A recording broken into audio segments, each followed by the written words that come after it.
Sambuddhassa Namo Tassa Bhagavato Arahato Samma Sambuddhassa.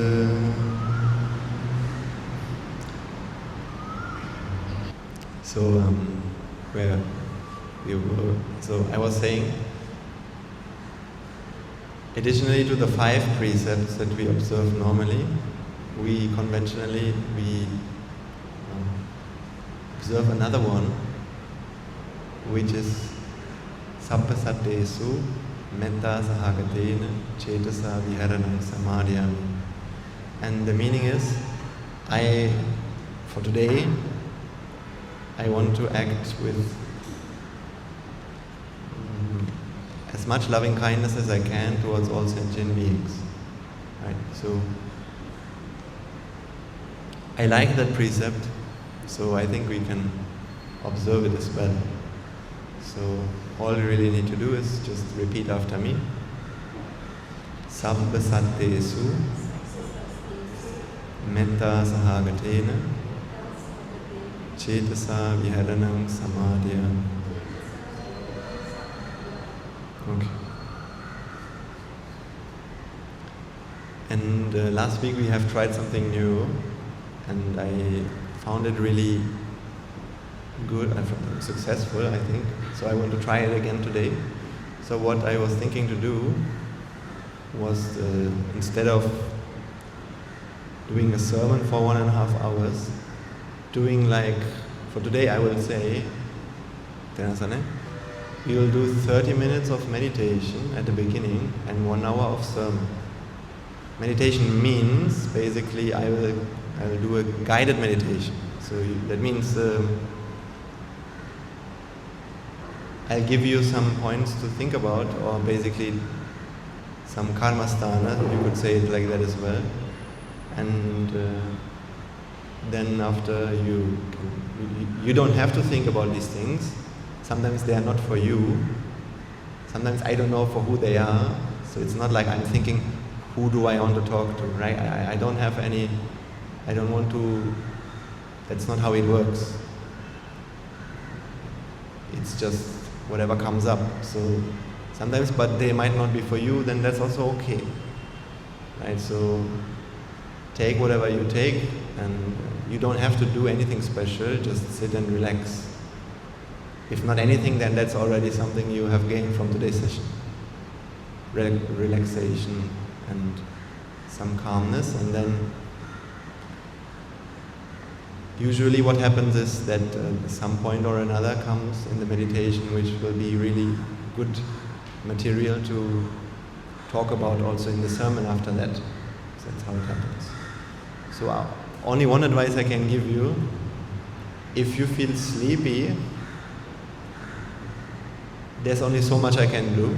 I don't have any paper planes to throw at you, and that wouldn't be appropriate as a monk as well. So you might want to stand up, and you can anytime during that meditation. You can also walk in the backside. That's totally fine. I will not. I find it totally. There's no problem whatsoever. And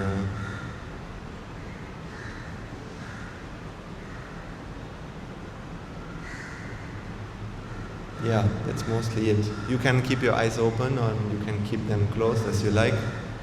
I personally will close my eyes for most of the times, except for the times when I have to check sometimes whether you're still awake or not. And let's try it and see how it goes. So this is only trial, but last week it worked really well.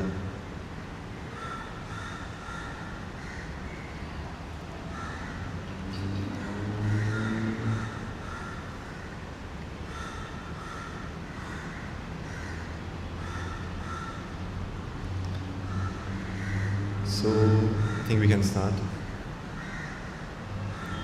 So it will be roughly 30 minutes. It can be shorter or longer, we'll see.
Right now, you are here just for yourself.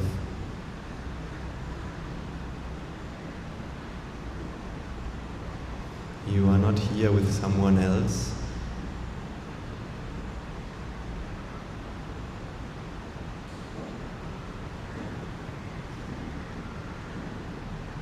You are here only for yourself.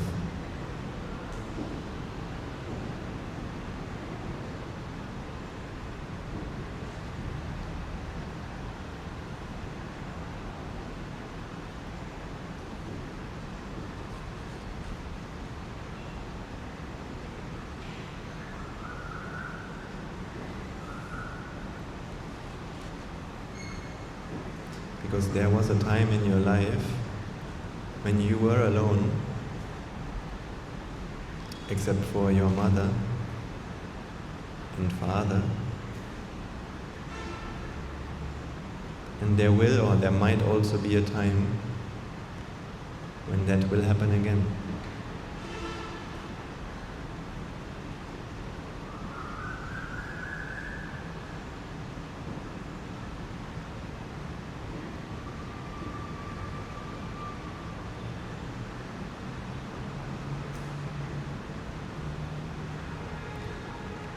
If not anything else, the last moment of awareness in your life, the moment of your death,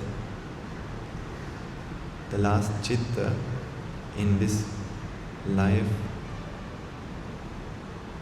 can only associate one single object.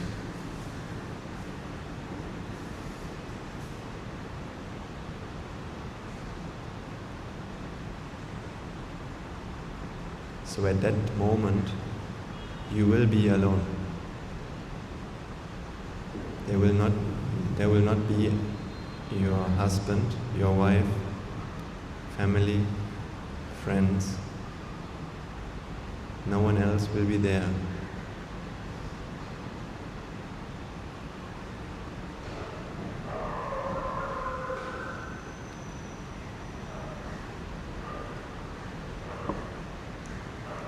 Did you ever think about that?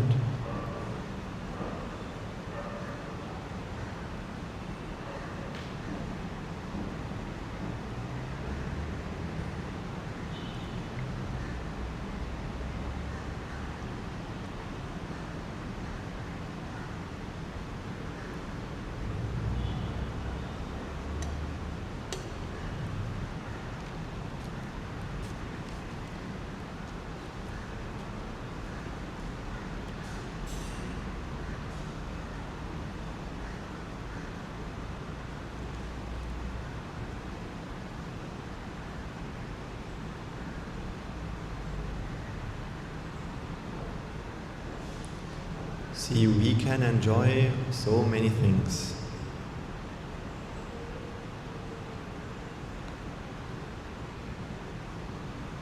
We can enjoy the people around us. We can enjoy the time that we have the phone in our hands. Isn't it? Is it not so?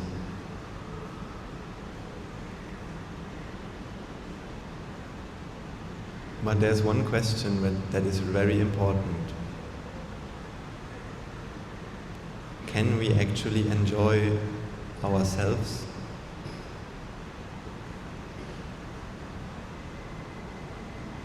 Can you enjoy just being with yourself and what happens within you?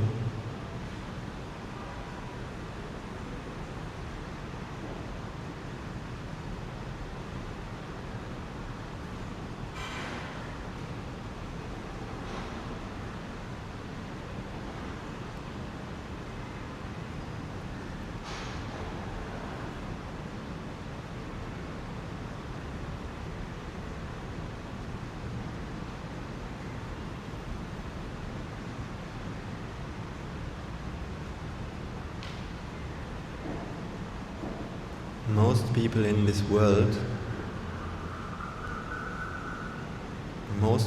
world can't really enjoy themselves.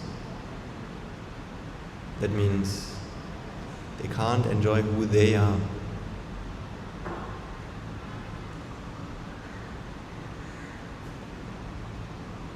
And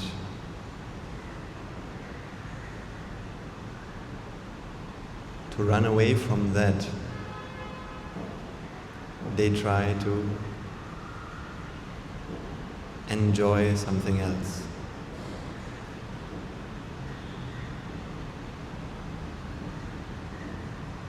That's fine. Everybody can do as he wants.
The whole world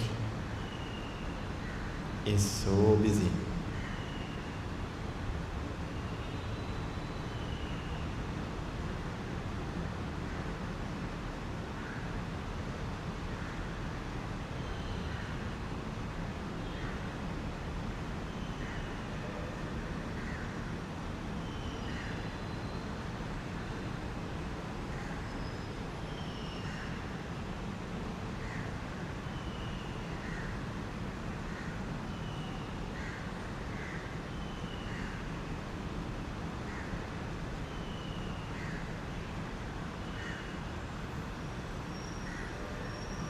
There is a lot of things that your mind will tell you if you let it speak.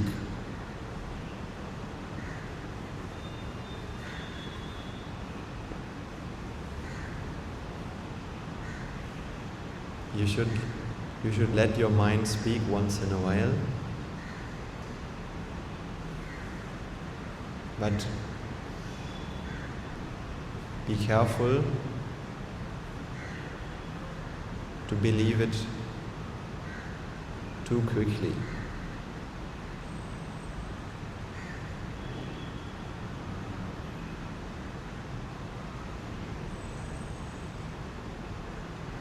Your mind is very good in telling stories, but at the end of the day, they are not always right.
when you think about yourself, what do you feel?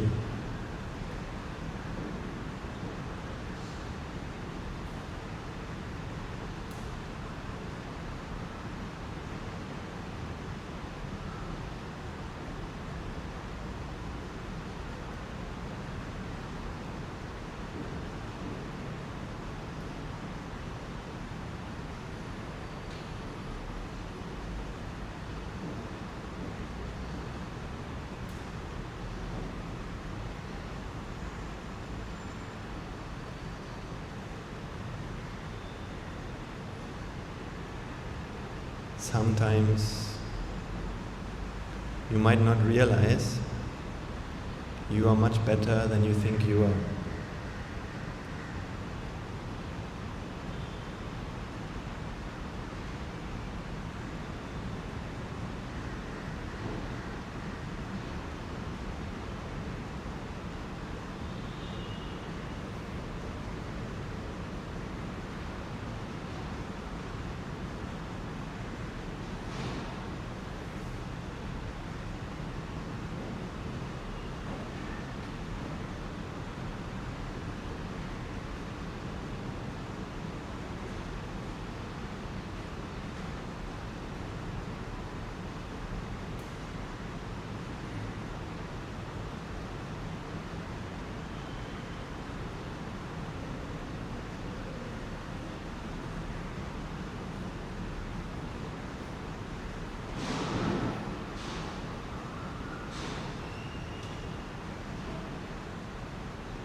The mind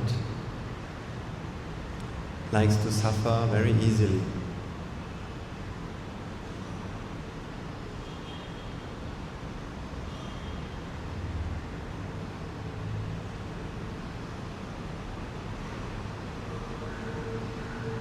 Fear, stress.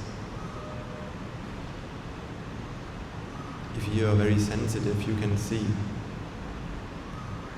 your mind has all these things, at least sometimes.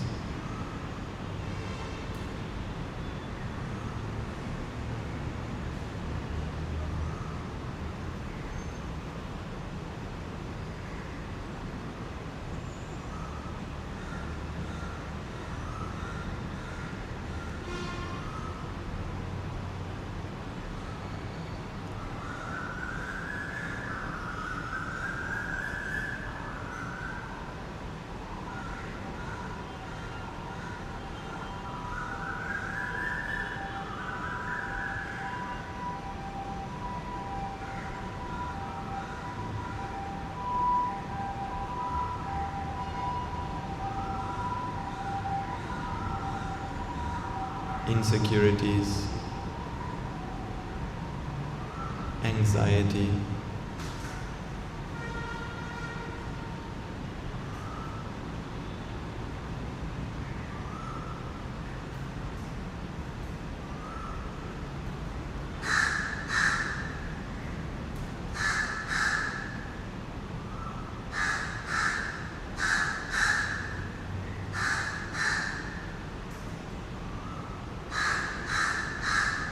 see, the mind will cook up a lot of problems.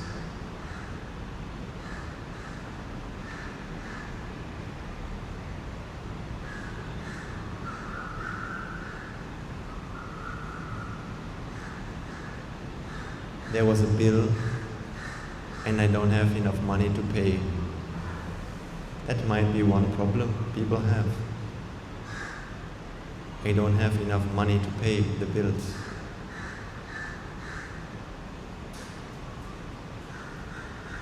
That is a problem conventionally.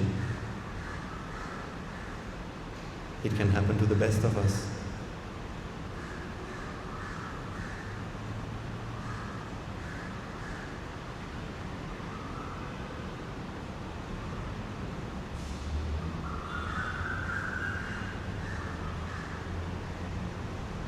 Sometimes we even have to pay a bill that we didn't even order anything. Are there not people who have gone into prison that they haven't done anything? They were innocent, but they had to go to prison.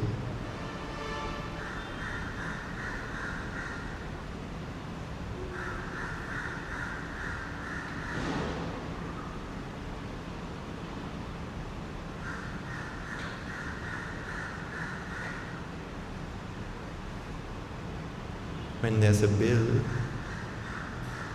that has to be paid, yes, then it has to be paid. But why do you suffer mentally? Why is it that we suffer mentally when such situations happen?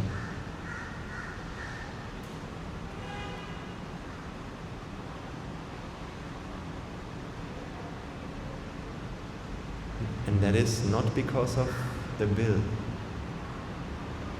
not because of your life, not because of your problem. The problem has to be addressed. If it's a bill, we have to pay it whenever we can.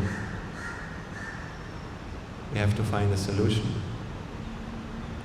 You can't run away from that. Because when you run away, you will create another problem. You can't forget your problems or run away from your problems. Such a thing has never worked. So in here, at this moment, you should develop the strength to face any kind of problem you have. Here you are not alone. Here we are here to help each other.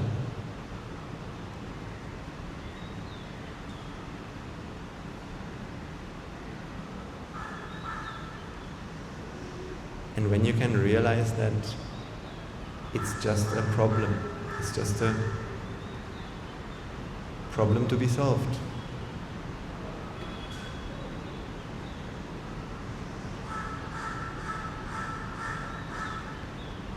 But the problem that you have in your mind, that's another matter. If I could take out the vexation that this problem creates in you, I'm very sure most of your concern would have already gone away. what bothers you most is not the fact that you can't pay the bill. It is how all these things make you feel. That's what bothers you most. The stress, fear, all that suffering.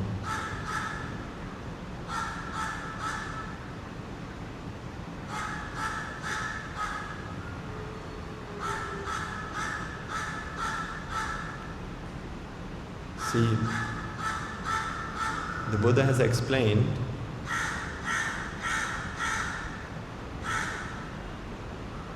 if you can't pay your bills, then that's just an event. It's just an event.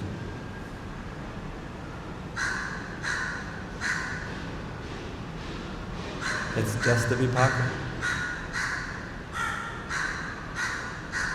Vipakas are never there to make you suffer. Mentally at least.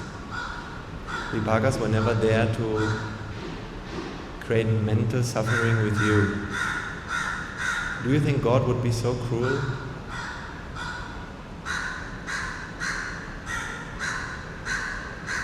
It's not God that makes you suffer. You yourself make you suffer.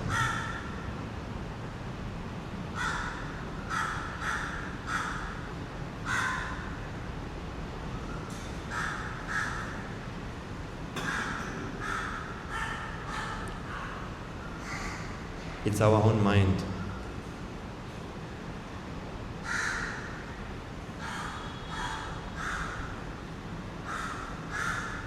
It's all these expectations, all these wantings in your mind.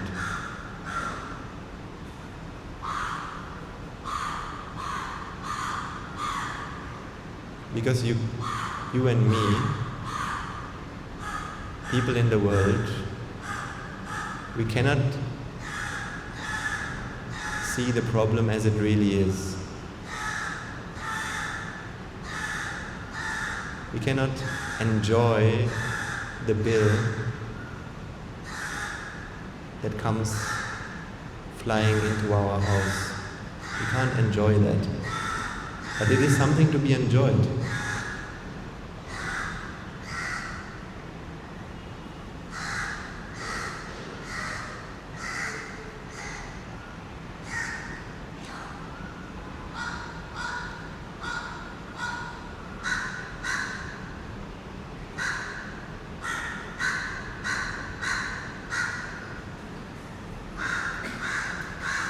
Trust me, the Buddha would be able to enjoy even a bill that he can't pay.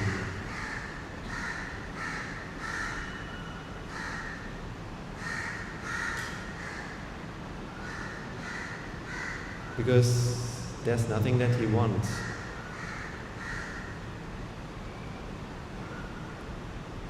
If I can't go to the holidays because I have to pay the bill, so what? Nobody needs a holiday. That's just a waste of time.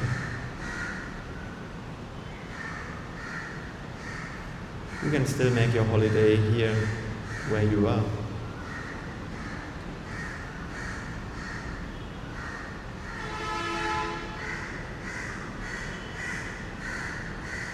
That's why the Buddha has said, you should not look out for a holiday in the future, in another place.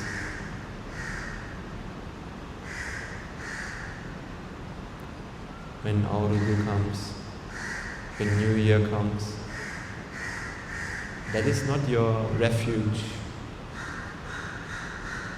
That is not the solution. Buddha said, Atta Deepa Viharati. You have to be an island to yourself. You have to learn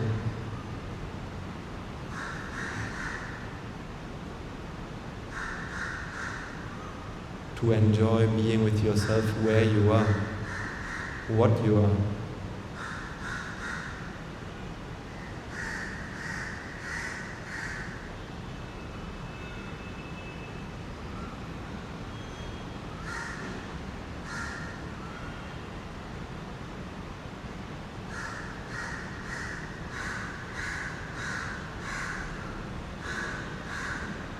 if happiness is a time of the year, maybe Aurudu, maybe some other time, then you will miss 99% of the year, 99% of your life.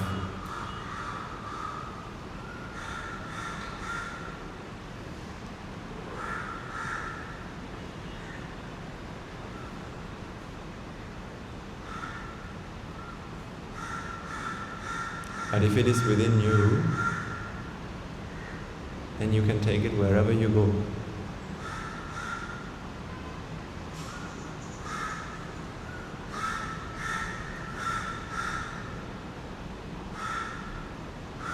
See,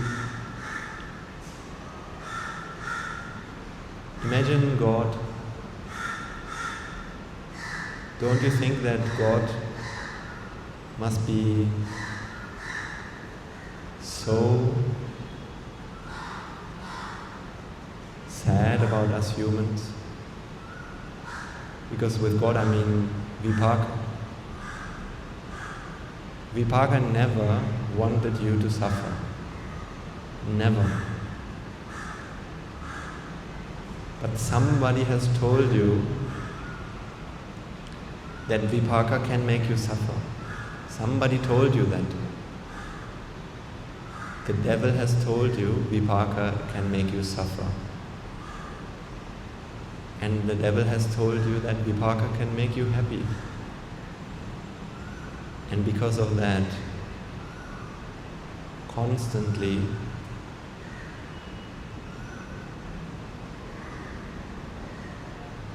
the world makes you suffer. And we are living in the future.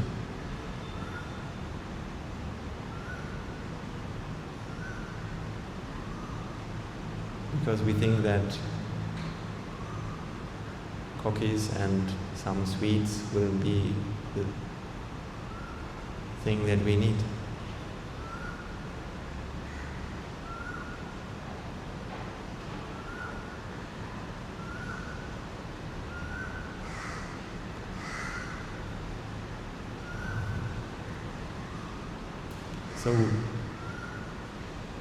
So God or the Vipaka sending us all these gifts.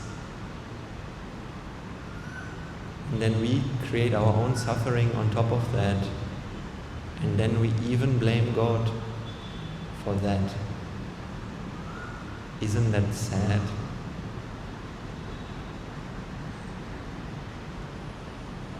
Nature that loves us so much, we just can't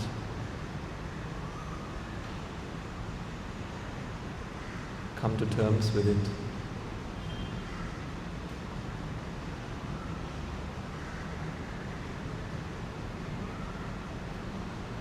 So don't worry.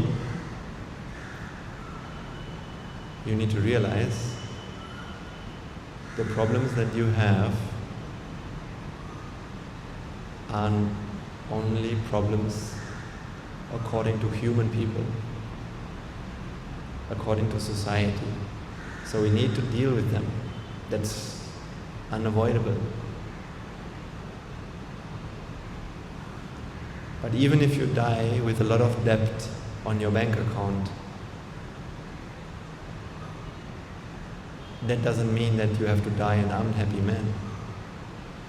Because happiness is something else. It doesn't mean that we shouldn't care. We have to care a lot.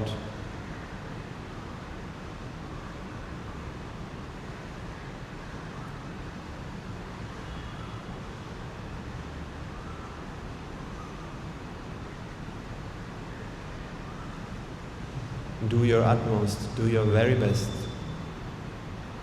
in terms of what you can do. But don't forget to help yourself as well. Free your mind.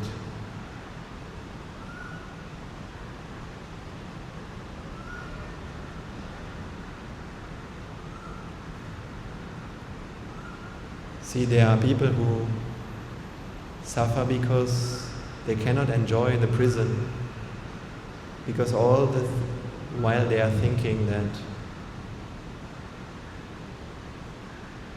I'm in prison but I didn't do anything. And every day they wish they were somewhere else. How I wish to be in my home. How I wish to be with my family. How I wish to be out of here. And it is because of that wishing that they cannot enjoy the prison. A place where you get free food, free showers, you don't have to pay any bills. Isn't that something? Sometimes even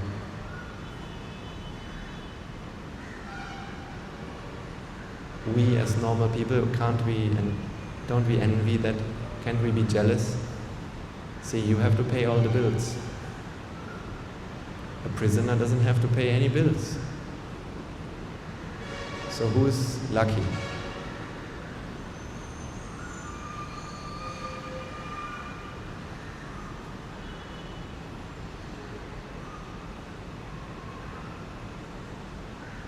See, you are constantly surrounded by lies, and as a present, you get only vexation.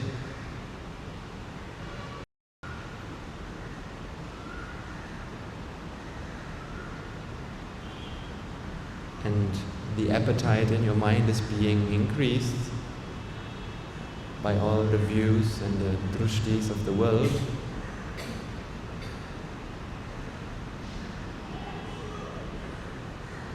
And that's how we all die, hungry.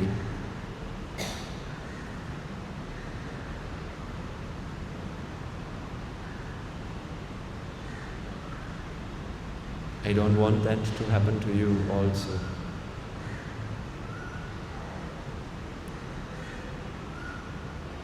It will happen to many people, but hopefully not to you.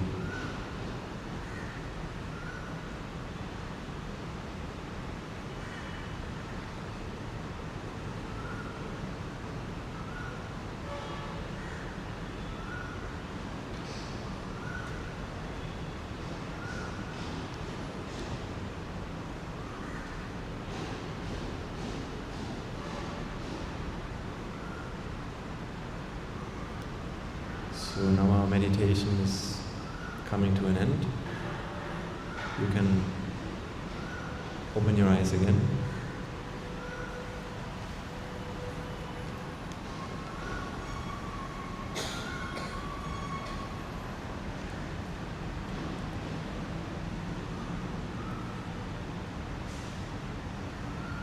Was it understandable from the sounds? Yeah.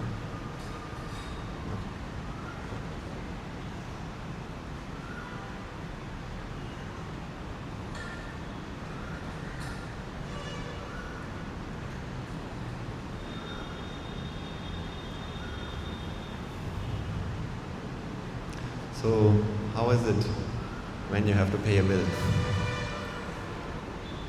How much do you suffer?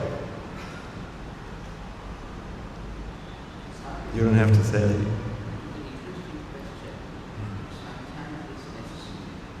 Sometimes? Yes.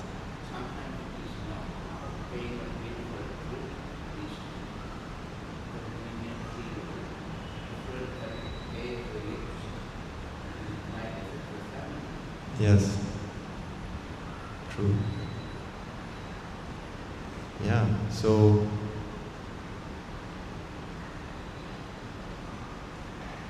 with all these things that I said, of course, I'm not saying that we shouldn't care, right? So I hope you got understood that you have to do all you can do, especially with things like electricity and things, because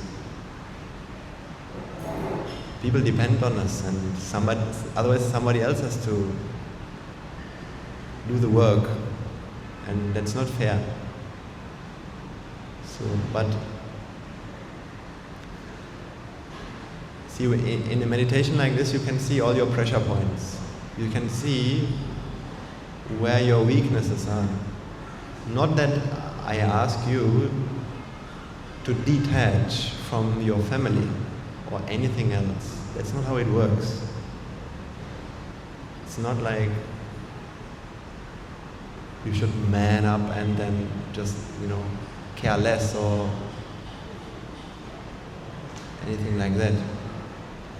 But we have to recognize where the fears come from, and even in a situation like this where, yes, let's say it, what can you and me, what can we really do? Only what we can do, isn't it? You can try to pay the bills. Can you do more than that? You can't do more. And if then still it will affect your family in a bad way, then can't that happen? It can happen. That is not up to us to decide. What does the suffering in our mind help in that situation? What does the fear, what does the worry, what does the stress help in that situation? Does it help us to make better decisions about that situation? I don't think so. Because anyway, we're doing what we can do for our family. There's nothing to argue about that. So that's where the Buddha gave us a help, because he made us understand that ultimately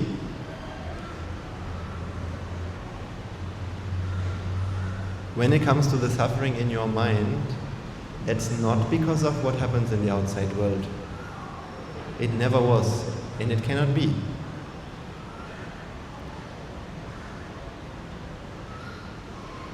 So we never wish for unfortunate situations for anyone.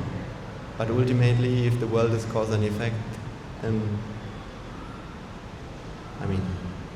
that's not my business, that's nature's business. There's something we can do. That's why you have a responsibility to raise your children, your family in a way that they don't attract the suffering that they have given to others. Isn't it?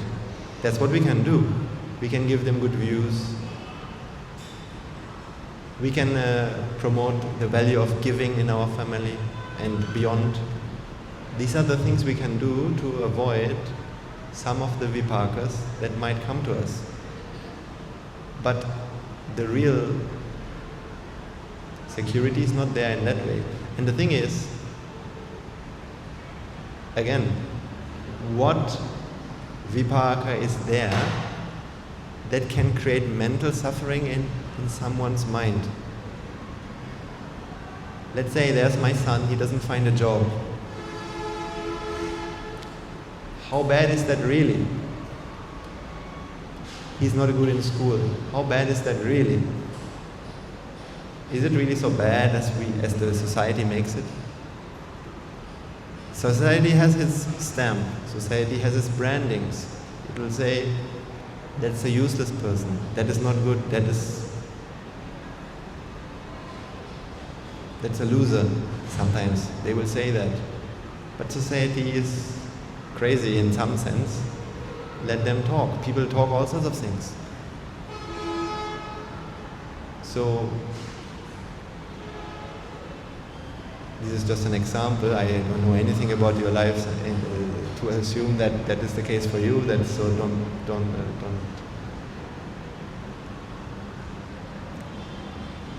think like that.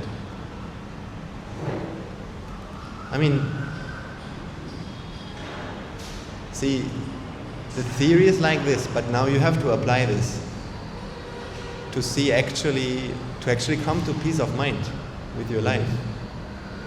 See, if the theory is that mental suffering can't happen to you from the world, not to you, not to your husband, not to your family, not to anyone, then the problem is not what can happen. The problem is people don't know that fact. what I just explained. See, I know friends who think that when they lose their partner, that's going to be a very terrible experience. And I don't wish that to happen to them, of course. And I wish them that they always have somebody that loves them. But however,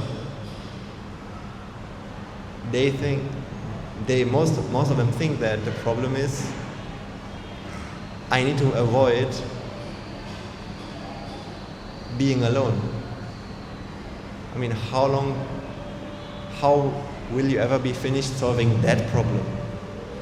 You can't. You can marry and you can take a steel, you can how to say, wield your ring to the ring of your partner. That's not going to be a strong enough bond. At the end of the day, ultimately, still, someday you're going to be alone. Because that's what I explained. Even Siamese twins, do you know what is Siamese twins? Like sometimes people are born in like one body but two heads. See, even they, when at least the moment that they die, because what is death? It's just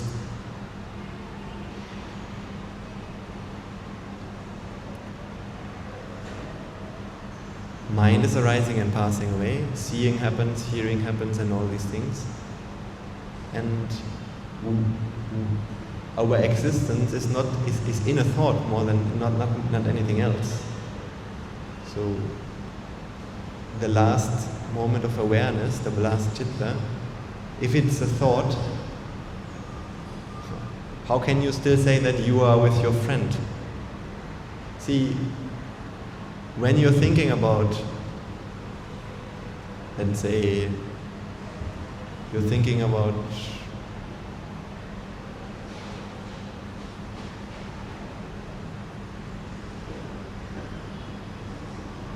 some place in the world, then at that moment that's all you are, right? That thought. So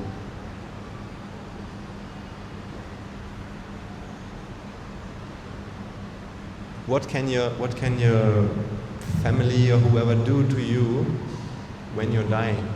I mean, they can scream, right? They can say goodbye. But saying goodbye is one thing. Ultimately, for you to hear that, vibrations have to travel from your ear to your brain, and then they have to create a thought. But that's not going to happen anymore. So that thought is alone. So what I want to say is that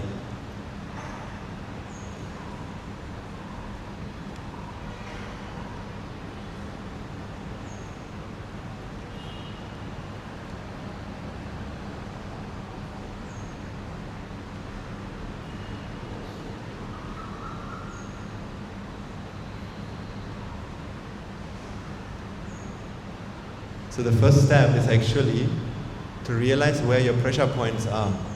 And to realize that they are pressure points. That's already a huge win. That's a huge win.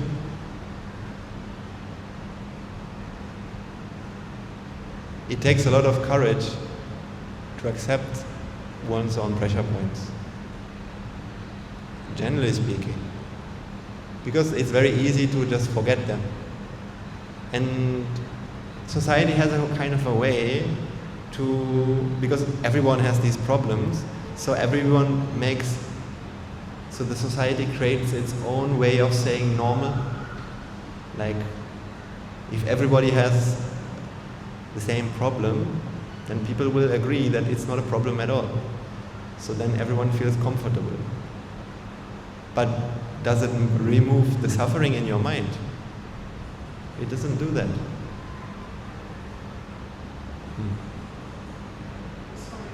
Good questions, yeah. So, these are very good questions, and the first thing is that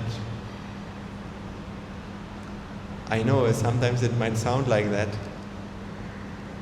Sometimes it might be because of my very personally also a very analytical approach to this thing, but I can guarantee you it's not about becoming senseless at all. It's about becoming very sensitive for others around us, and not becoming careless, but becoming more caring. That is how it should be. But caring doesn't mean suffering. That's also very important. So, and the other thing is, see, it would be wrong to expect that the problems we have today, that the Dhamma can help to remove them, let's say, tomorrow. This is a gradual path. So, suffering and the problems we have with other people, the things you mentioned, they will happen tomorrow also, and the day after tomorrow as well. That's fine. But it doesn't mean that there's nothing we can do. There is an answer that actually works. See, to understand how the answer works is already a great step. It doesn't mean that your problem will be solved when you know what the answer is. Because it's like you have understood what your disease is. Let's say you have a disease, actually you feel some symptoms. First you need to know what is that disease. So you go to the doctor, and the doctors make checkups. See, the most the worst situation is that you know something is wrong, but you don't know what, and you don't know how to treat it. And sometimes the doctors will tell you one thing and you have a hope, then you try that, and after a while you find out was very promising at the beginning, but ultimately it was not the solution to the problem I have. So then one day you find out, okay, now I know what I have. Even if it is cancer, even if it is a brain tumor, wouldn't you be glad and grateful that finally you know what you have? Because until then you could have done all sorts of things, and it would have been pointless. Now you know what you have, but still what has to happen is you have to take the medicine. So maybe in physical problems like a tumor, sometimes you know what you have, but there's no more time to heal with the medicine. So that might happen. But with the Dhamma, it's never too late. So it's never too late in your life that you understand how to treat your mind. Right? It's always early enough. Then you know. Then you have the soap. Then you have the medicine, and then you need to apply this. And when you apply little by little by little, the problems will go away more and more and more, and the tumor will go away more and more and more. But this takes time. In here, we are at the step of realizing all for ourselves what the problem is and how the soap works, and then eventually, more and more, you can apply that soap. And that will also take time. But the thing is, now, if you don't make it in this life, at least if you know how to apply the soap in the next life, you can continue applying it, and then at least soon enough you're going to be out of the problem. But most people, if you die without the soap, then what's going to happen? You have some... See, the one extreme would be you stop caring, I think, right? Either you leave, whatever the situation,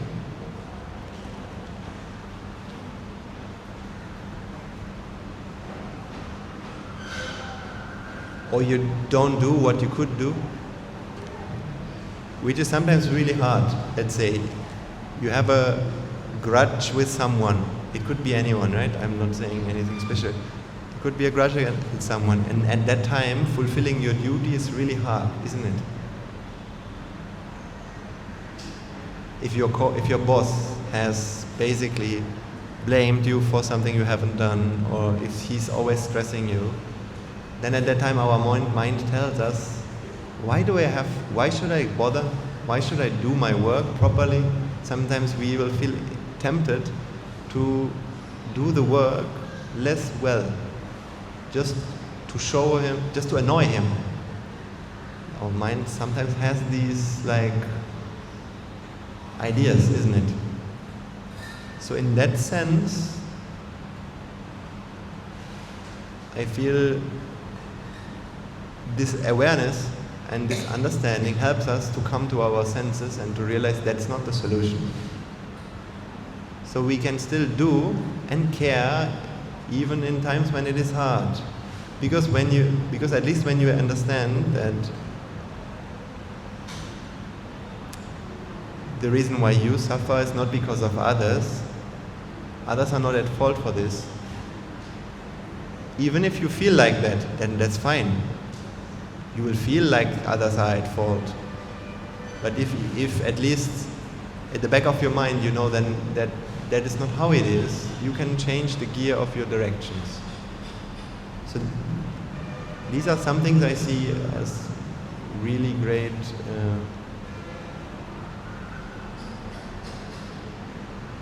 things the Dhamma helps us achieve. So caring is important. Sometimes, of course, the idea is that monks or living a spiritual life means running away from their responsibilities. But that's not how it should be. Right? So the caring part is something we should always have to the maximum of our abilities. But then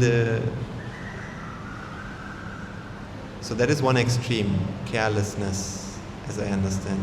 The other extreme that I think you are mentioning is this getting emotionally so involved, right? Yeah. See,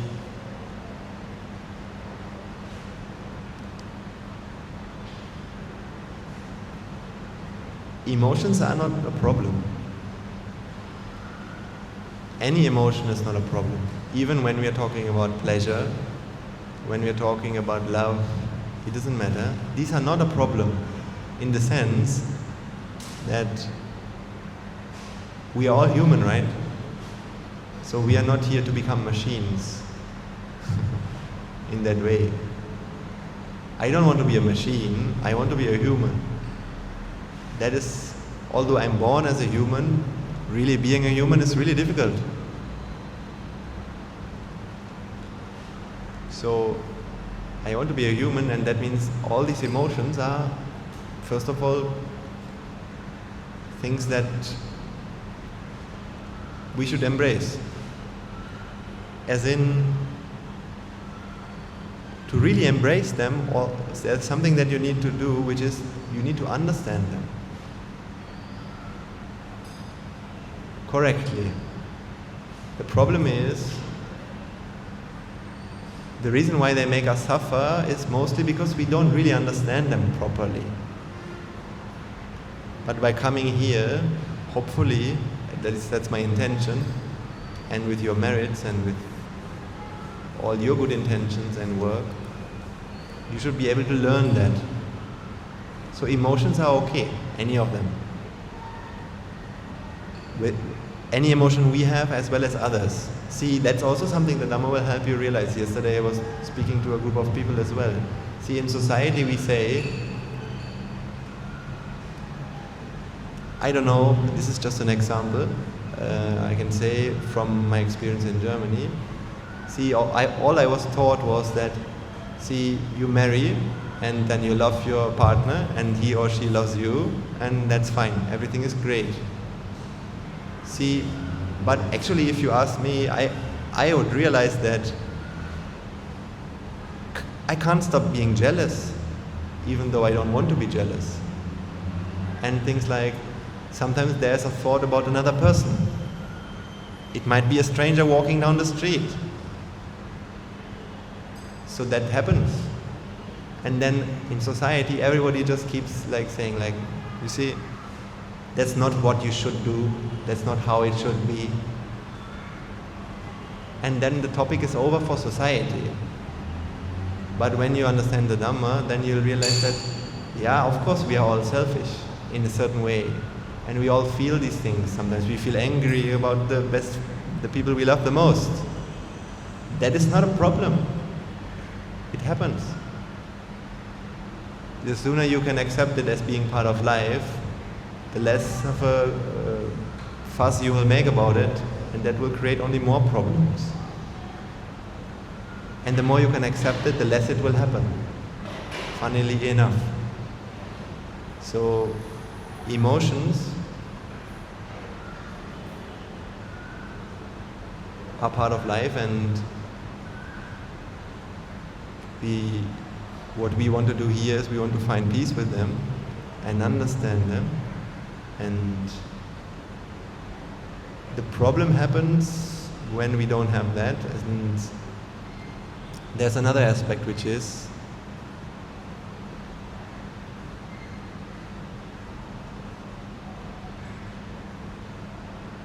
I was talking about this also in the meditation. You must realize that as nice and as great it is to have have all these relations, they are not the substitute for the path that we all have to take ourselves individually. What I mean with that is not something you do. I mean, we all must take a path. That's what the Buddha has said, right? He said, Atta hiyatano nato, kohinato parosya. So we must all, only we can help ourselves, no one else can do that. That is a path that we take only in our minds. That's something you do only in your mind. It doesn't mean that you have to run away from your family or responsibility to follow that path. So you can be the busiest person in the world and doing all sorts of things for your family and anyone else. But if in your mind you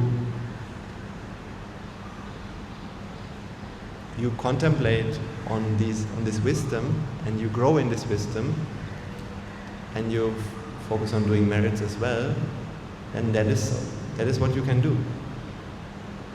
So you have to really distinguish between what we do, how we live, and what happens in our mind. So anything you can do for others and in terms of fulfilling your responsibility is always good. Then you need to ask yourself, why does these things sometimes bother you? Why does these things sometimes they will make you also very happy. And both of these things you need to know. Otherwise there will be a danger. And then little by little you will be able to see the problem that this getting emotionally too much involved has to do with this attachment. That doesn't mean that no attachment means carelessness. That's very important.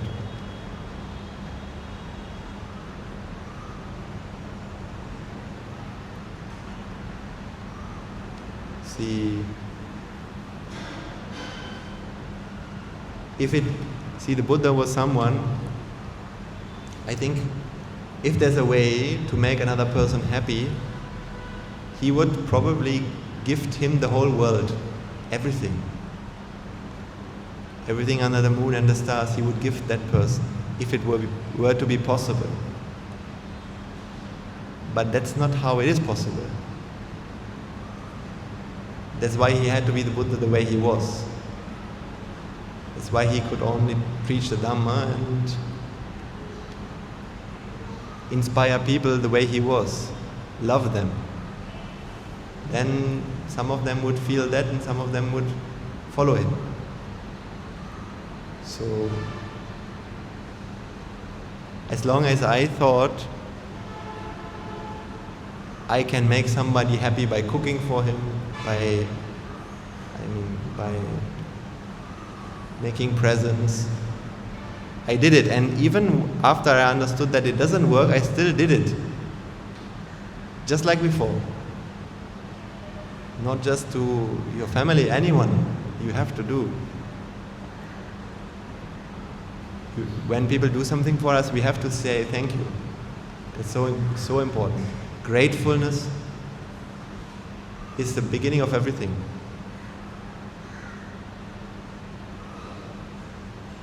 Being grateful.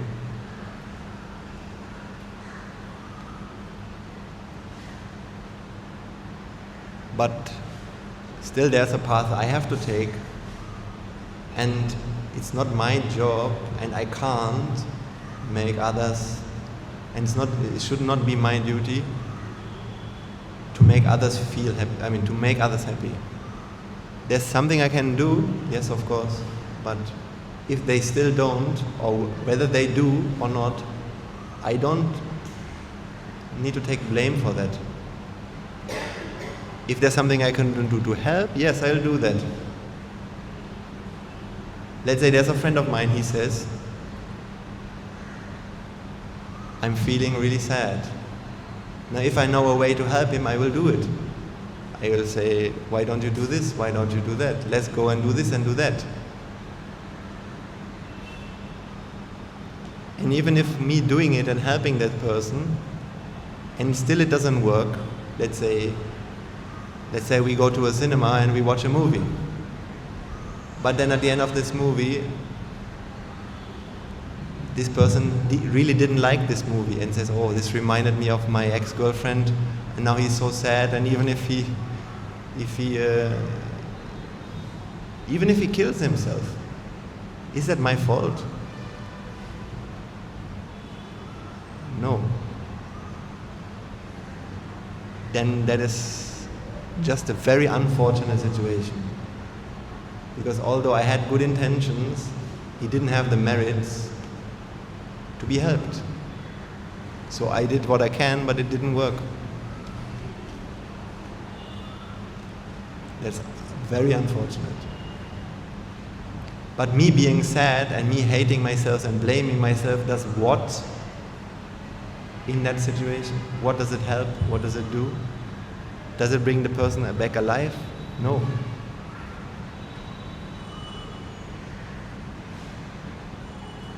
Then only I suffer. Then I go home suffering, and my son or daughter who needs my love doesn't get it because I have nothing to give. That's not necessary. Do you think that man would want you to stop loving because of being sad for him? I don't think that. I don't believe that.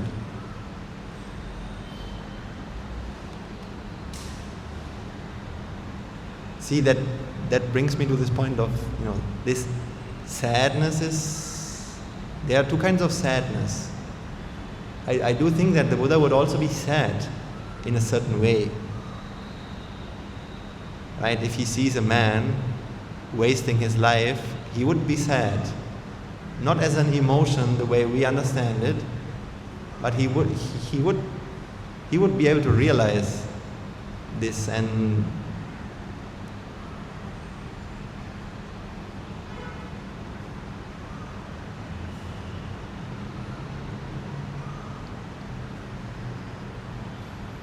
be sad that so much human potential is wasted.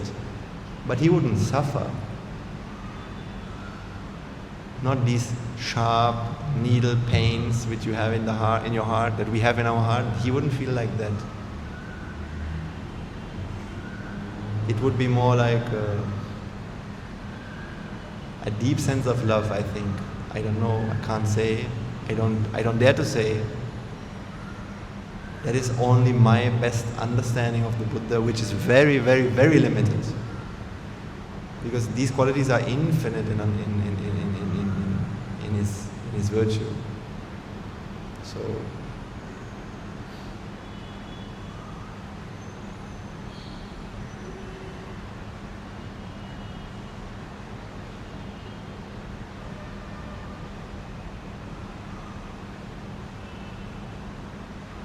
And the Buddha said, Kanti paramang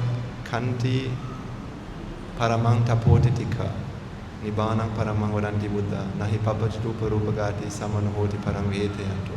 Kanti paramang tapotitika means at the very first thing that we need, because you talked about this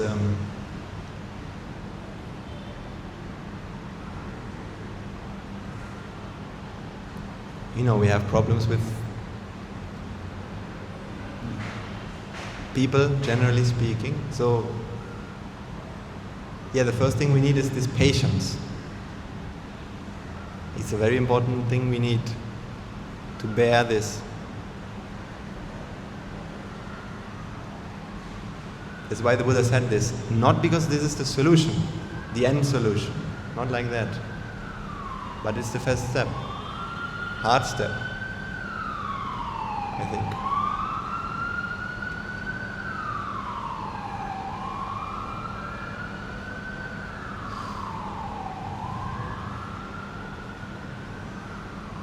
I know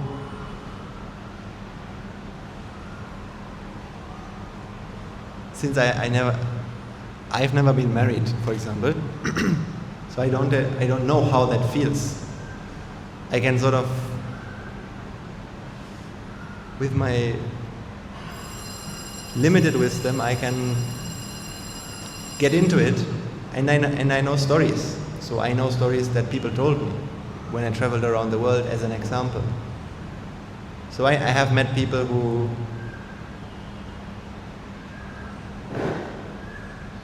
were on the verge of breaking up. I'm just saying, and what they did was, and what they could have done was go and find someone else in that society, but they didn't do that. And then after many years of being patient, now everything has turned around, and both the relationship has become very healthy, as well as their conscience is very pure, because they have nothing to be guilty about. So these are the stories sometimes I heard. But I know that they told me how hard was it to be patient.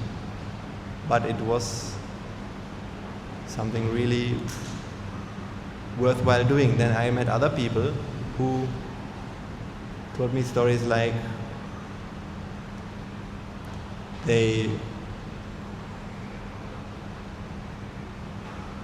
I once knew a family, and the wife in this case could also be the man, it doesn't matter. The wife in this case, they had 2 kids, and then she left for another man. And then 1 year later, she said to a friend of mine, "Oh, how I regret what I have done. Why did I do that?" See, our mind is crazy to a certain extent.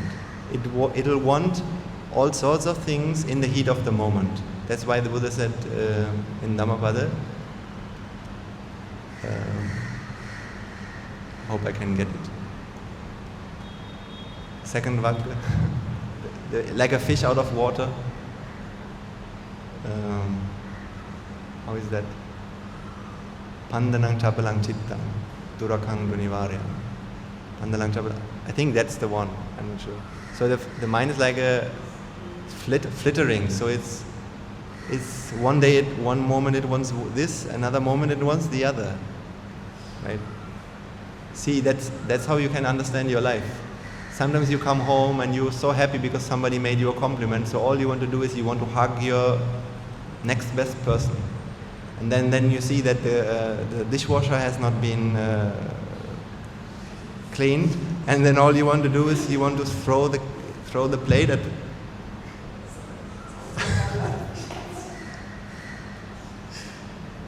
See, one moment you wanted to hug, the next moment you want to throw this.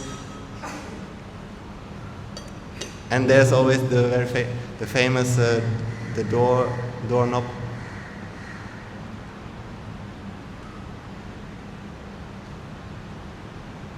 So mind's like that.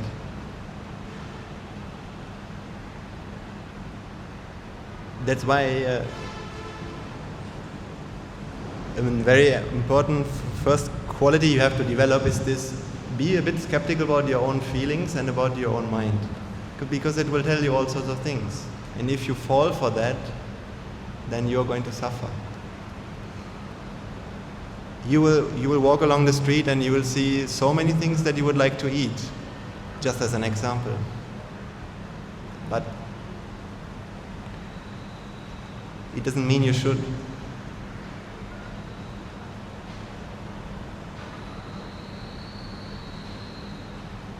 That's why we need good habits. Because when you have good habits, you always have a purpose. So we need a purpose. Because if you don't give your mind a purpose, then it will just attract whatever it gets. I mean, whatever comes, it will take it and run with that. See, that's why there's this saying, if you don't live according to your own plan, then you will live according to someone else's plan. So you all need a purpose. Where do I want to go in my life? What is it that I want to... I can't say achieve as in... Yes, we need achievements. That's very important. So goals are important. But I don't say that Nibbana should be a goal like that. Yes, it should be, but the problem is Nibbana is something it's very airy-fairy, right? So I want to go to Nibbana, so then, first of all, it's a very long goal. I mean, it's very far ahead. So, and then sometimes when we take a goal like that, it's very easy to get discouraged, because you see how much, what does it mean, Nibbana? Raga kayo, desha kayo, moha kayo. Okay, good. So I have to get rid of desire, aversion and delusion. Now, if you measure yourself to that in the wrong way, what happens is, tomorrow you will realize, oh my God, how much desire is there in my mind, I can never make this will never be possible. And then you'll feel discouraged. That's not how it should be. Then you'll lose the fun of doing it. And then you can't, then it doesn't really, you will not progress, because anything we have to do is always, we have to do it with a lot of enthusiasm. That's how the mind works. You can't make this mind attain Nibbana or do anything else in life, it doesn't matter what it is, without enthusiasm. This is like the lubricant. Like when I'm learning languages, I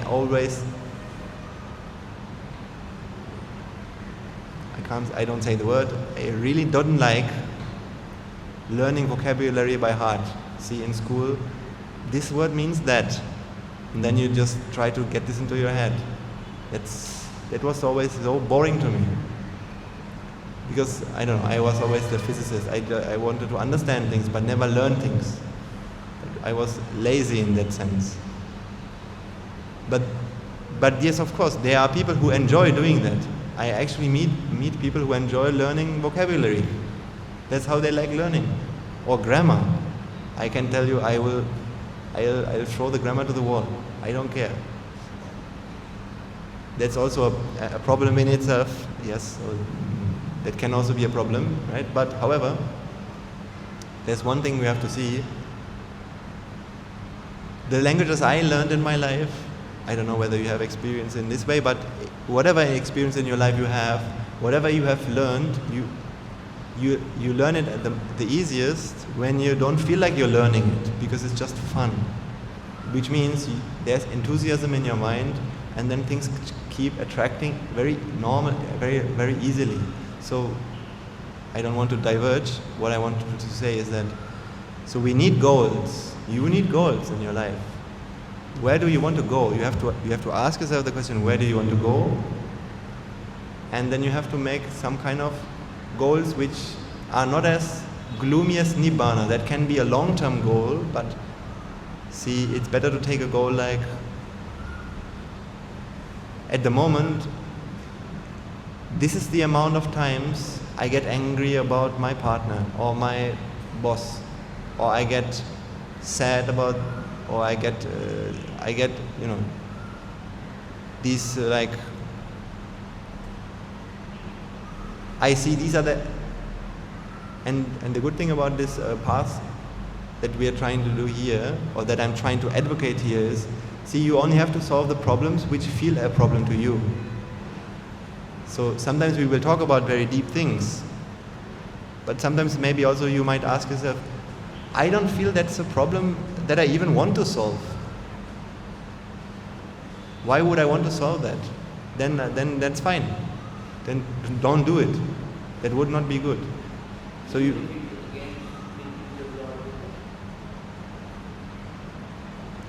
See,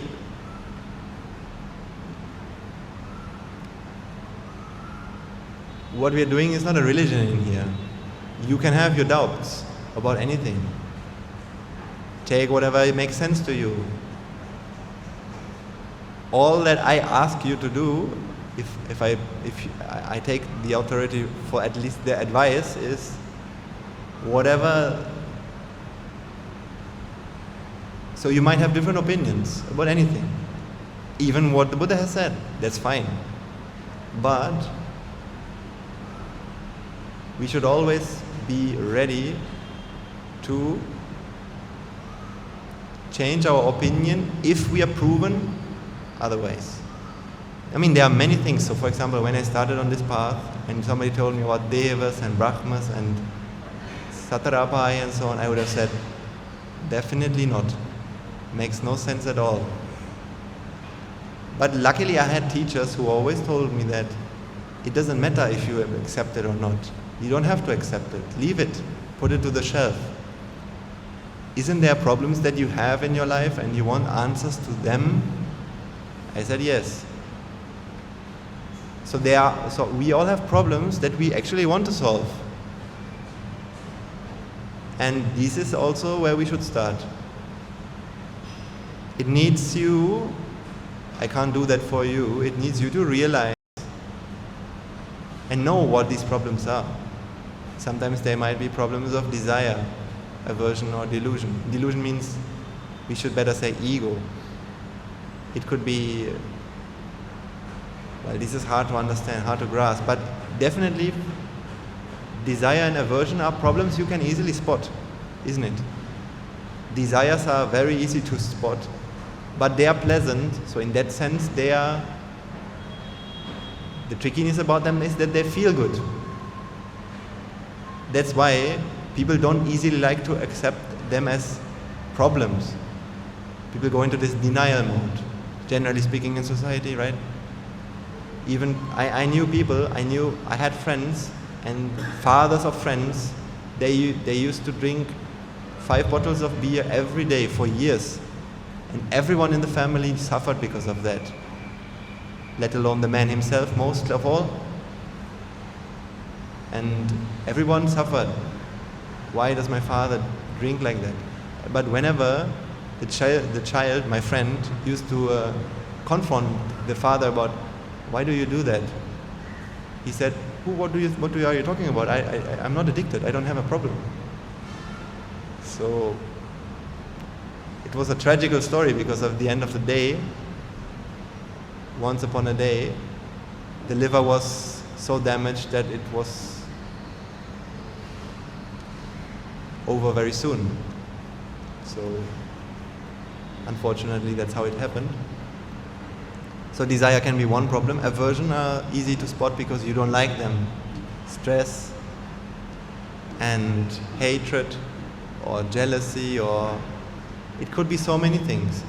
I mean hatred is an extreme form, but sometimes it could just be, and I don't know, I just talk because for any reason, but things I see or things I had also, is getting annoyed about the world when you watch news, or when I was traveling around the world with my bicycle, and every truck used to annoy me so much. Maybe I have shared this here or not, I don't know. But when I went with the bicycle and then all these trucks drive at you, and then when they pass you and when they push the air away just in your face, and then your bicycle starts to go left and right. So I used to shout at them. They didn't hear me, luckily, but or when people used to act against the environment and pollute the environment and all these things, I always get so upset. So I don't know, these are also aversions, or becoming stressed, or see, when you can get rid of them little by little, then you'll build up confidence in this path as well. And then you'll have the motivation and the enthusiasm to continue. And then the problems that you have to solve will be less big fires than you had before. And then you're building up strength, and you're building up, you're slowly and slowly you'll begin to smell the bliss of Nibbana actually. You'll begin to smell that. Honestly, I can smell it day and day more. In little pieces. Because I see that I'm changing from day to day. See, when I came here the first time and now, I feel, at least I have changed. Not that, and I'm sure you also have, at least I hope. Sometimes you might not feel, or you might not, and even I also, we don't feel like anything has changed. But at least if you try and if you do what you can, in regular intervals you can see, something has improved.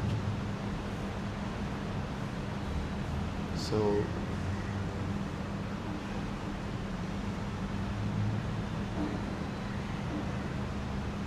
if you take every day as an opportunity, so goals are good, and then practical goals like, this is how I want to be in 1 year, or this is the habit I want to change, and these are the habits I want to improve in my life. These are the things I would like to do more. And then you have to do it.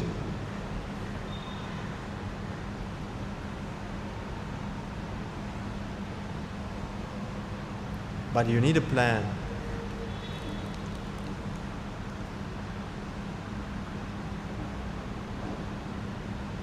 It helps to have people around you who also have that motivation. At least I can say it, because in the monastery that's how it is. And I'll try to be that motivation for you also. Sometimes you will lose track. And then, at least if you come here again, that's great. Because then you can reevaluate what's your life going right now.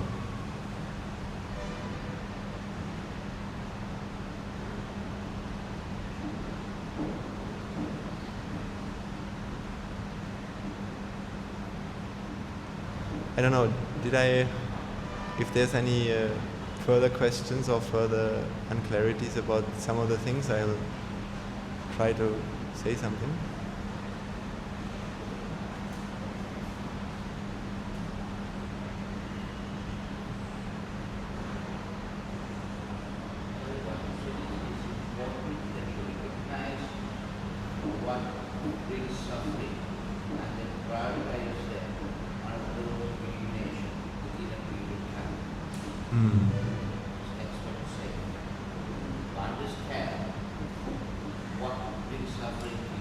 Yes. First you have to see, like, sometimes when I have had problems, or when I have problems, what I try to do is I just write down whatever I feel. And I know that this is, we could say, this is a little kid speaking. And I allow myself to be a little kid at that moment. Just writing down whatever you feel. It's already a great step, because once if you listen to yourself as an outsider, you will already gain lots of understanding about. This is why it always also works really well when you talk to someone else about your problem. Because that person listening to you, he's not caught up in the problem. But when you write things down as well, the one who reads the book, you write the problem down. When you write it, who's writing? The one who has the problem. But who's reading? Maybe not at that moment, but maybe the day after. Maybe, for example, when you are in a problem, you write the problem down, but when you are in a good mood, you take the book and read the problem again, and then you will be able to see the problem that this mind had who wrote this down. This is not you. This was the mind who wrote it down. See, we are all many people. We are so many people. Can't say like that exactly, but in a certain way we can say that. So we have so many identities. So then but the mind is arising and passing away. So it works. These are the same things actually. If you talk to someone else, the receiving mind is not the feeling mind, therefore that mind can see clearly. But if you read your own problem the day after, then that reading mind is also actually just like your friend. There's no difference. And that will see the problem from a new point of view. And the thing is then, at least that's what I try to explain, you need to always see the expectations. That's where you will begin the very first step of working on the right problem. So every problem you have, for example, I tell you, I have so many bills to pay and I don't have any money on my bank account, and I have my child to feed, and so this is the problem I tell you. Now what do you suggest the problem? Now the question is, how do you analyze this problem? Tell me what I should do. See, that's when you have to apply the things you learn. And that's when you have to see, okay, actually you have to split up this problem in two.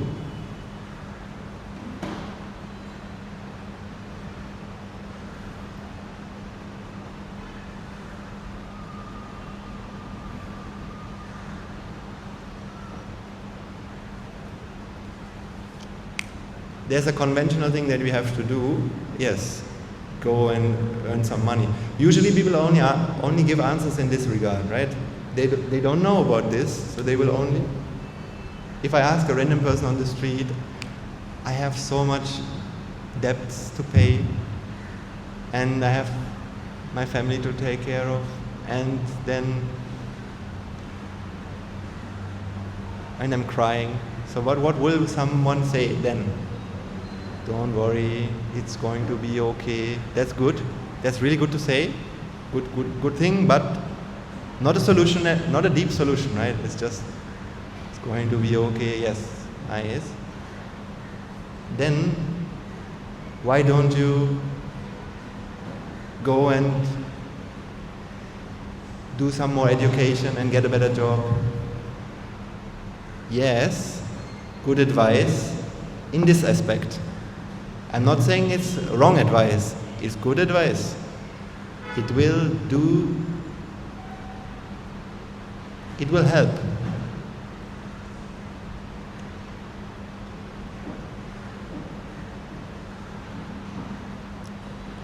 But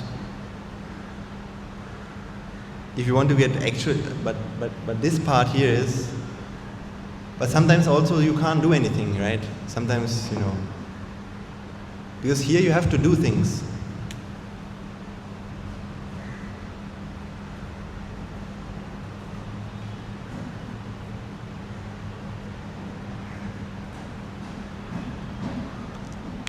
Find a better job, go and complain, go and change this person, go and change that. These are all things you have to do here. That's the only thing that people know. The other thing here, this is not something you can do. This is only to realize. To realize, this is self-realizing, or using the Dhamma. This is where you have to see the vexation in your mind. Why do all these things that you experience, why do they take your peace of mind? Why does it bother you that you don't have any bills to pay? Why do you wake up in the morning and you are already so sad? Why does it bother you to get a bill where you should pay something? Why does it bother you? That is because of wanting.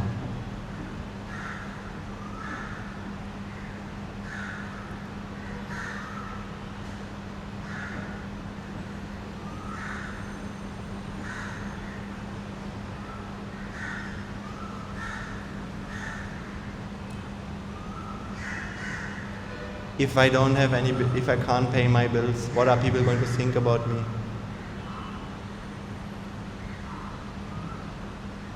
Let them think, let them talk. It doesn't matter. Why is that? Is that something that can make us sad? When people think badly about us, even the society, or do you know this person has debts? Look at this person, he has so many debts. Yes, maybe people will laugh. Let them laugh. Who cares?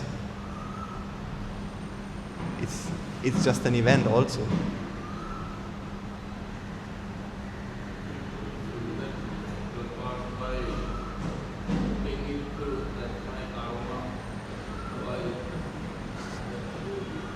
That's my karma.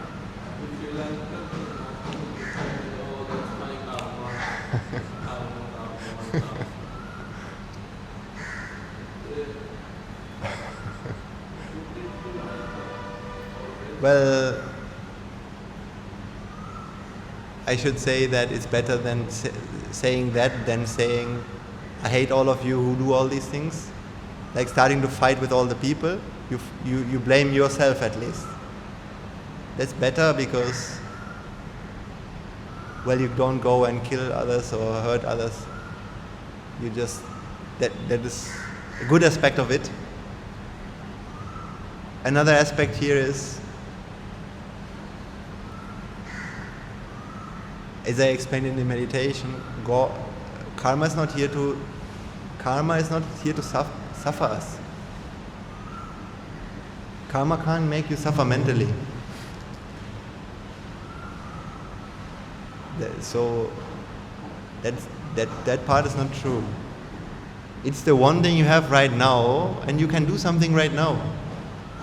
You don't have to suffer for this. You don't have to suffer. You can get rid of this right now, but with this applying the Dhamma.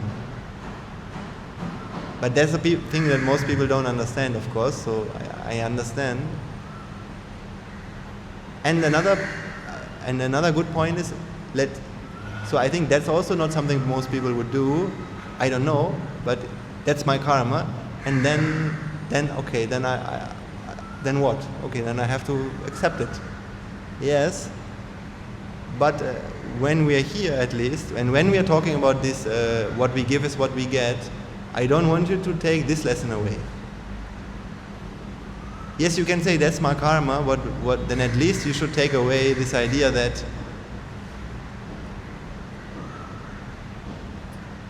so then I can actually do something, give something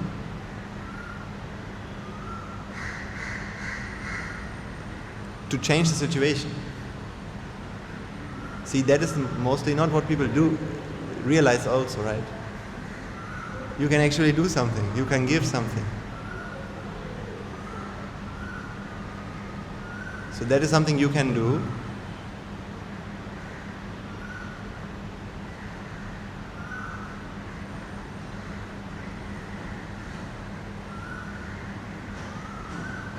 I think most people will just think, okay, that's my karma, then, and they keep doing the things that they keep doing. But that's useless. Because karma is not something deterministic. So you don't have to suffer from your karma if you don't want to. If you do something good, or if you change the environment, then you can also get good karma back. That's totally possible, easy. That's not something people realize. Actually, most people use it as an excuse to not do anything. Right? It's just an excuse. Because they don't want to change. And there's something that I still want to keep doing and keep enjoying. And that's fine. We don't have to stop the enjoyment part. Because this path is not about letting go. That's another thing. People mistake this path as letting go. So they think, yeah, but the Buddha, he said I should not do this, and so, but I'm a weak person, I'm so weak, I like this. And then they feel the Buddha didn't help them. But the Buddha never said, don't do what you like to do. He never did it.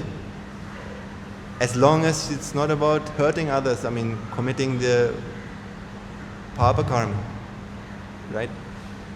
That is something else, but apart from that, he never said, don't do. He tried to explain, say, come and listen to the Dhamma, come and be a good person, do a lot of good. That's what he said, right? Sabba papa sakaranam kusalasa upasampada sajita paryodapanam etam Nibbāna sasana. So he didn't say, sabba happy things don't do.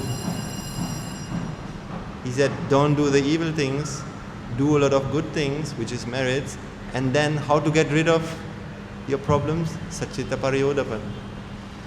Not be like me when I was an ascetic. He said, I had to be like that because I had to pay back bad karma. What it means is, I had to be an ascetic for 6 years before I realized the truth, because I had to pay off something bad I had done against the truth. So that means, don't be like that, don't you be like that. But today people think that in order to become enlightened, I also should do like that. No. You should not be like that. That is, he has already made that sacrifice for you and me, so that we don't have to do the same. So all that we need to do are the things that he said. Sabba papa sakaram kusala supasambada sajita paryodapana. Not be like me for 6 years. Eating only half of a fruit from the, only the fruits that fall down from the,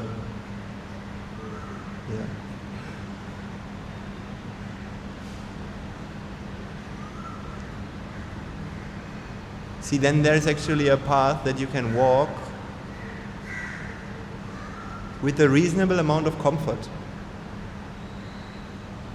With a comfort that makes your mind enthusiastic, and if you keep your mind in doing goodness, isn't that giving you huge amount of comfort? Actually, that's how I feel most of the times. See, maybe the bed I have, and even then, okay, maybe when I was in Germany, the mattress I had was very thick. Now in the monastery, I don't have a mattress, I have only a wooden thing. And I actually realized it's much better for my back, and it's much, there's no loss. That's another thing that has nothing to do. So what I say is,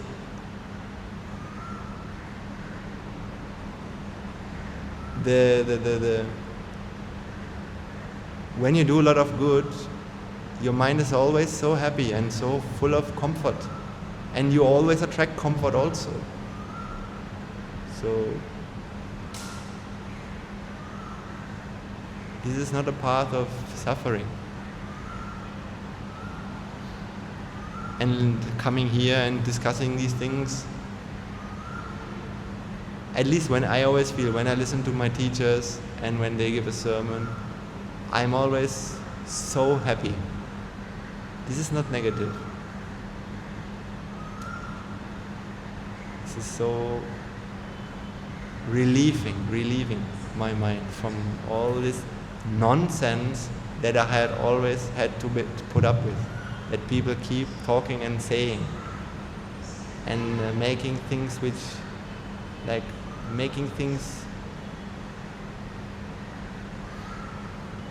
making it look nice. And it's okay, because as long as people don't know, then at least we create a good environment. Like things like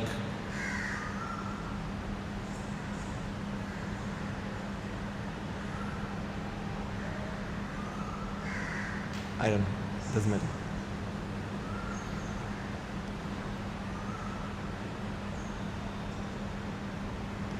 So we are at the end of today's time.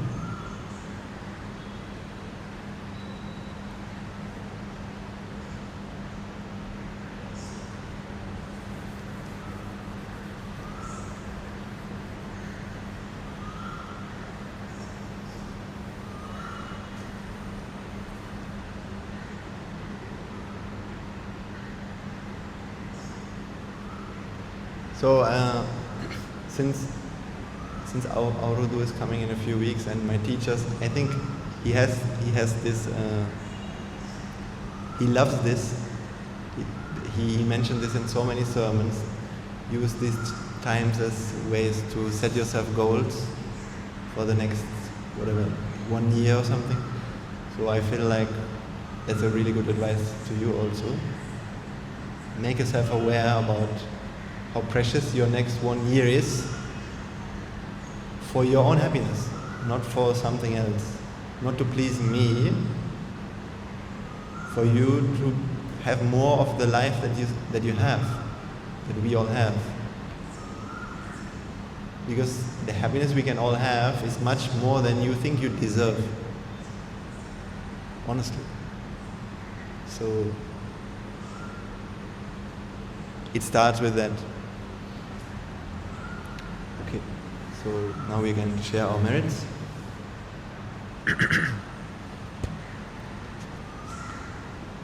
Let us take a moment to transfer all the merits that we have all acquired by making offerings to the infinite virtues of the Noble Triple Gem, chanting Pirit Samavina, inviting the Swaminahanse to deliver the sermon, coming to the sermon and listening and contemplating the Dhamma, and all the meritorious deeds that we have done in the last 7 days, all the times that we have exerted ourselves for others.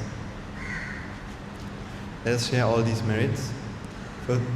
First and foremost, let us transfer these merits and our gratitude to all the bhikkhus, bhikkhunis, upasaka, upasika, who since time immemorial have protected and preserved the sublime teachings of the Buddha and have passed it down through the generations of the noble lineage in the form of the Tripitaka, which is thankfully still available to us today to study and understand and comprehend the Dhamma. Let's also transfer these merits to all members of the Mahasangha present throughout the world. This includes all the monks of all the chapters and each and everyone who has dedicated their lives towards helping all sentient beings and practicing the noble path. And let us not forget that among them are the monks and nuns resident in your local temples and nunneries who have always been by your side in your life through thick and thin, come rain or shine. And let's also transfer these merits to Guru Swami Nohanse, as well as all the monks resident at the monastery, as well as the Anagarika and Anagarikas attached to the monastery. Let's also transfer these merits and express our gratitude to all those who make great efforts to disseminate the teachings of the Buddha, be that by transliterating these sermons, sharing them out with others, or inviting others to join them. And let us may through power of these merits, if any of them have been born in the woeful plane, may they redeem themselves and be born in the blissful plane. May they abstain from the unmeritorious deeds, fulfill the meritorious deeds, fulfill the noble eightfold path, and attain the supreme bliss of Nibbana. Sadhu, sadhu, sadhu. Let's also transfer these merits to each and everyone who has made this event possible, and everyone who's contributing with their blood, sweat and tears to make this event a success. Let us also transfer these merits to our devotees, friends of the monastery, who for the sake of merits continue to sustain the Mahasangha, be that by contributing to the construction of the monastery as well as providing the 4 requisites, or extending their know-how or well wishes. May through the power of these merits, each and every one be healed of any physical and mental ailments and overcome any obstacles to their spiritual progress. May they abstain from the unmeritorious deeds, fulfill the meritorious deeds, fulfill the Noble Eightfold Path, and attain the supreme bliss of Nibbana. Sadhu, sadhu, sadhu. Let's also transfer these merits to our mothers and fathers, husbands and wives, brothers and sisters, sons and daughters, grandparents, uncles, aunts, cousins, nephews and nieces, our elders, friends and acquaintances, employers and employees, and to all those who have helped us and supported us and assisted us. And may through the power of these, and let's also transfer these merits to our teachers. May through the power of these merits they be healed of any physical and mental ailments and overcome any obstacles to their spiritual progress. May they abstain from the unmeritorious deeds, fulfill the meritorious deeds, fulfill the Noble Eightfold Path, and attain the supreme bliss of Nibbana. Sadhu, sadhu, sadhu.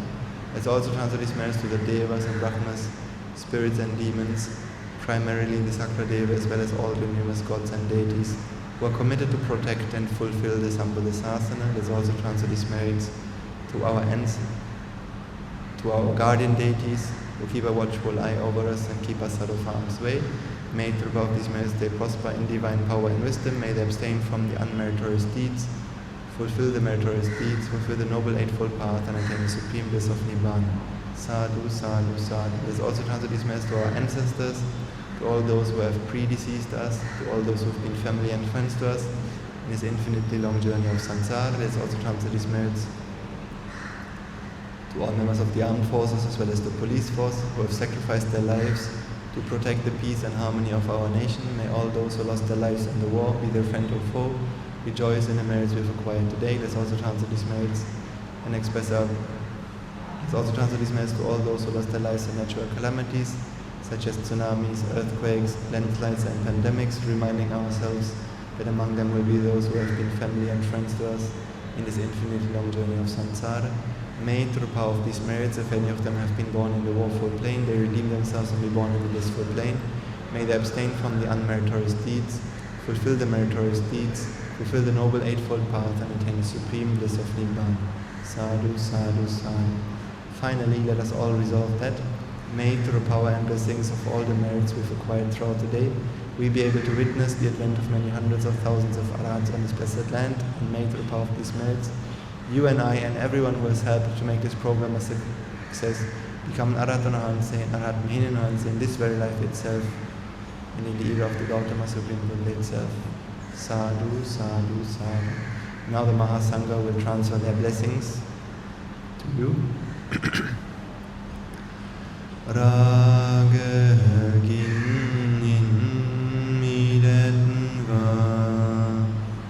dvesha ginin midet va moha ginin midet va Nibbāna parama sukhayin sukhita taravatn va Nibbāna parama sukhayin sukhita taravatn va Mamad siyalu loka siyalu satvayo Nibbāna parama sukhayin sukhita taravatn va Nibbāna parama sukhayin sukhita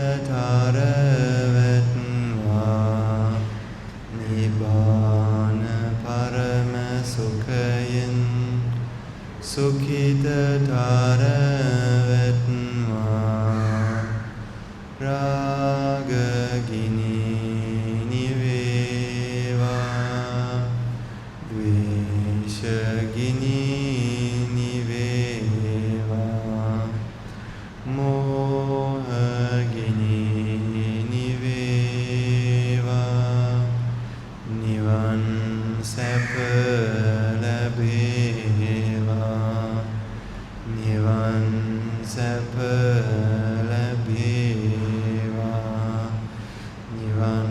සැප ලැබේවා.